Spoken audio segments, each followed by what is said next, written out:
This last Monday, we bought Anne a new used car, a pretty bronze-colored 2008 Honda CR-V.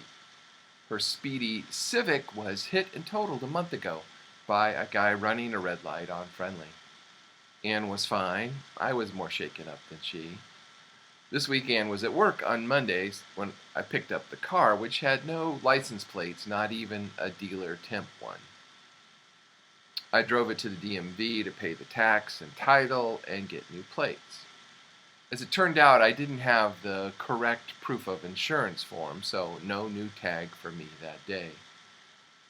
Late afternoon, I had to referee 2 high school soccer games in Uwharrie, 40 minutes away. So I did something illegal. Hard for you to believe, I know. I put the tag from our now totaled Honda Civic on our newly acquired Honda CR-V and hoped for the best. Several police and sheriff cars drove past me on the way there and back. I drove there and back without incident and secured the new correct tags the next morning. I did not once consider that I might not survive contact with authorities. This is, of course, my white privilege. Last week I preached a sermon that said that belief in the resurrection is at its core a conviction that death and evil will not win in the end. That they were not the last word. Then this week seemed to do everything possible to prove me wrong. As Michelle Norris tweeted, "We interrupt the coverage of the shooting of a 13-year-old boy that interrupted the coverage of a traffic stop shooting of a 20-year-old man that interrupted coverage of a trial for the killing of George Floyd for the news of 8 people killed at FedEx in Indianapolis." Safe to say no one likes to be pulled over by the police. But for black and brown people, there is extra dread and fear and danger.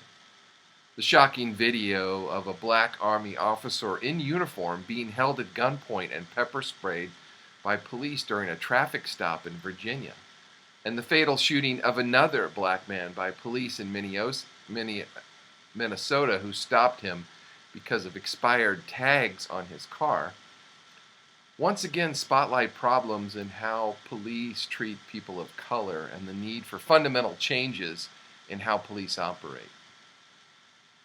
The release of coverage showing how Caron Nazario was mistreated by police in Windsor, Virginia, and the killing Sunday of Dante Wright in a suburb of Minneapolis coincide with the ongoing trial of the former police officer charged with the murder of George Floyd, a case that ostensibly prompted a national reckoning on racial inequities in policing.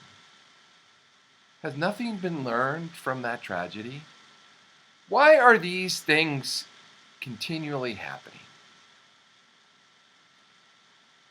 Imagine the terror of every parent of a child of color, the sleeplessness of every parent when their teenager is on the road past dark.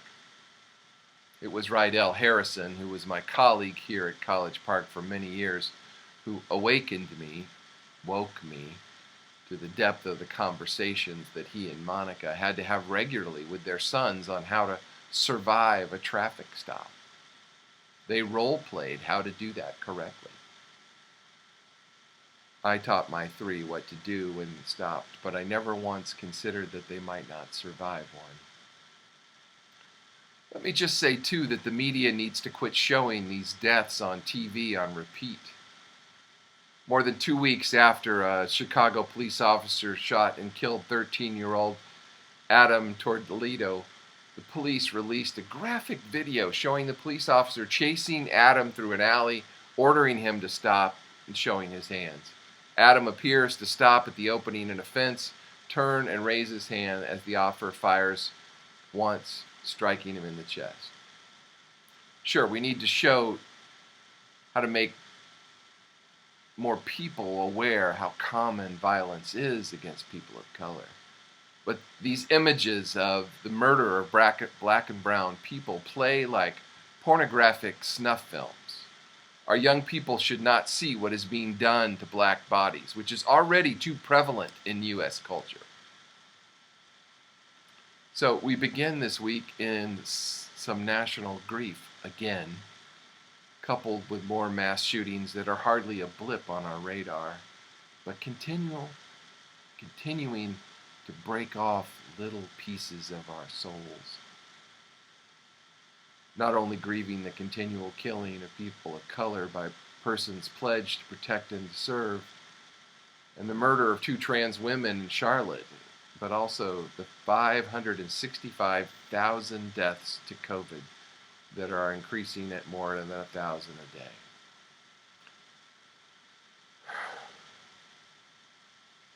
We find ourselves in much the same emotional space as the 2 disciples on the road to Emmaus on Easter afternoon, facing again another grief tsunami.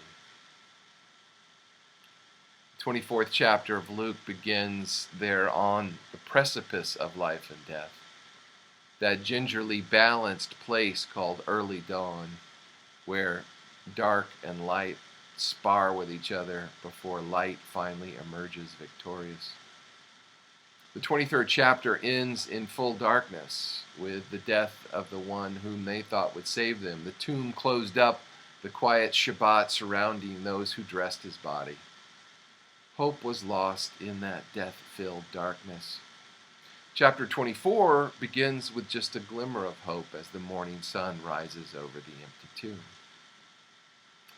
Chapter 24 falls neatly into 3 sections.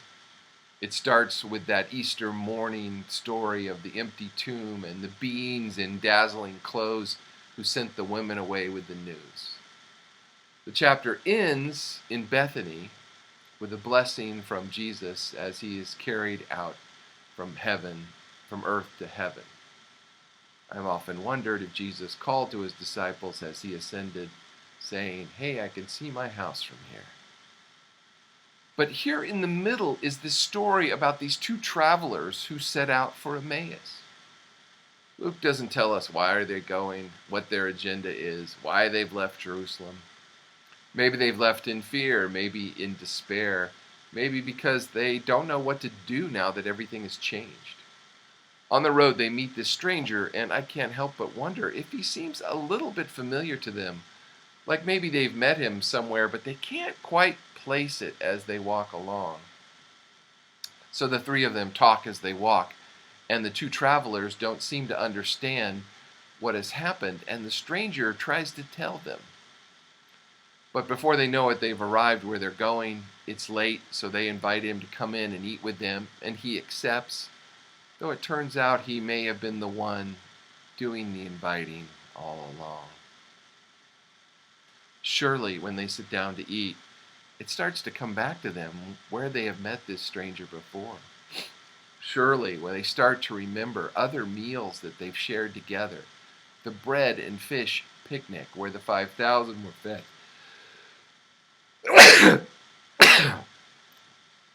or that Last Supper in an upstairs room just days before when they gathered frightened, when they spoke of things that they did not understand and did not want to hear, and when he passed the cup and broke the bread. Surely it starts to come back to them. It's in the breaking of the bread that does it. It's when he breaks the bread that they finally remember where they have met this man before. It's when he breaks the bread, when the flesh of the bread is torn and the crumbs fall to the table. It's then their eyes are finally opened and they can see what's really happening. It's when he breaks the bread that they are brought back from the shadows of death and they realize that life has won. It seems to me that the church lives here in the middle of this chapter, between the abandoned linens of the empty tomb and the ascension to heaven. We live in the middle part, on the road to Emmaus.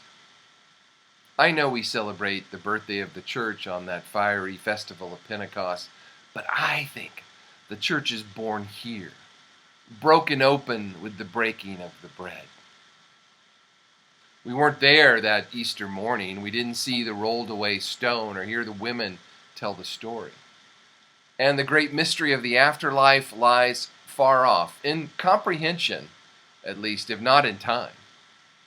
So here we are, in the middle, stuck in the middle with you and you and you, and that's where the church lives. Gathered around the table, telling old stories, sharing the feast.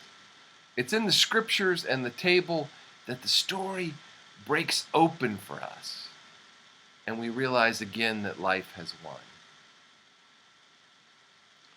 Sometimes, though, if we are honest, that breaking open means not just rejoicing in the triumph of life, but opening our eyes to the broken places in our world. Woke is a slang term that is a gift from a dialect called African American Vernacular English. In AAVE, awake is often rendered as woke, as in, I was sleeping, but now I'm woke. Woke is also used as a byword for social awareness. This usage was popularized by Erykah Badu's 2008 song Master Teacher via the song's refrain, I stay woke. Living with eyes open, living woke, if an old white Baptist may type that term, means recognizing that the place that we live in, here in the middle time, between the empty tomb and the rise to heaven, it's a place that is sometimes filled with pain and grief, as it is with life and love. So maybe the church becomes the place where those truths are broken open.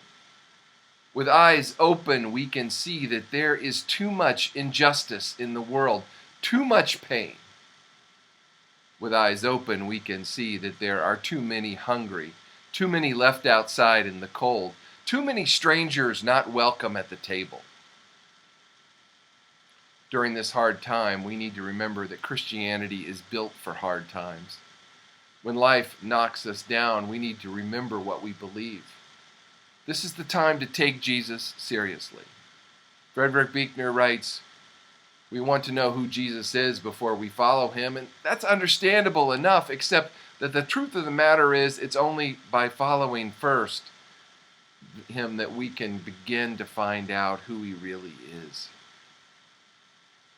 During a pandemic, we learn whether we are really following Jesus. If we ever wondered how we would act during a crisis, we know now. In 1527, there was an epidemic in Germany. It's 10 years after the Protestant Reformation began, so Catholics and Protestants are both blaming each other. Martin Luther responds with a pamphlet entitled, Whether One May Flee from a Deadly Plague. Written almost 500 years ago, it sounds more recent. I will ask God mercifully to protect us, he writes, and then I will fumigate, help to purify the air, administer medicine, and take it. I will avoid places and persons where my presence is not needed in order not to become contaminated and thus perchance inflict and pollute others, and so cause their death as a result of my negligence.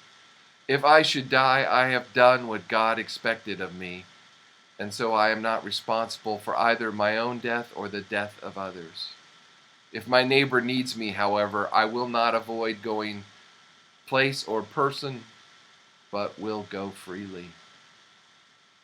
Luther thought that an epidemic is exactly the right time to act like a Christian. And maybe the church, at its best, lives in the midst of these hard truths, challenges that can threaten to pull us in despair and offer us little glimpses of the light. Micro kindnesses can change macro despair.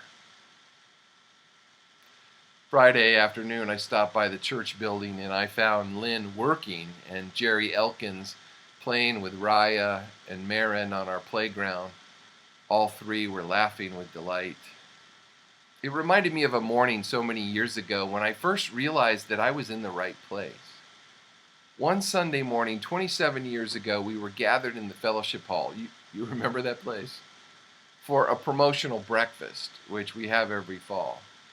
We were drinking coffee, eating breakfast, catching up on the news from the week, and thinking about heading upstairs to Sunday school classes. There was a tiny commotion underneath one of the tables where I was standing, and I bent to look and discovered a tow-headed 3-year-old playing matchbox cars with one of the highly respected leaders of our congregation, who had crawled under the table in his church clothes, coat and tie included. Can anyone guess who it was? I've told this story before. It would be easy to think it was Frank Kindle, a very frank thing to do, but the Kindles weren't members yet. It could have been Fred Scott, too. But it was, of course, Dan Cottrell. They vroomed their cars up and down the floor, oblivious to the rest of us watching, both of them filled with the delight of playing with each other. Maybe it's a very small thing, playing matchbox cars under the table on a Sunday morning. But when I saw them there, I thought, that's what a church should be. A place where even for a moment or two, life breaks open and joy abounds. Where in the midst of a world broken, people will crawl under a table to make a child feel welcome and loved. That's when we do it right, that's what church looks like. Sharing meals around potluck tables, crying together at the funeral of a friend, lifting prayers, weekly worship, telling and retelling the stories of Scripture, working for justice, serving together for community and world, suggesting, sometimes loudly, sometimes gently, that there may be another, better way to live.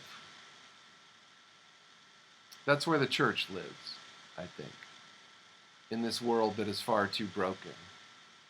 In the middle part, offering little glimpses where grace breaks open and we can see that life might win again. Amen.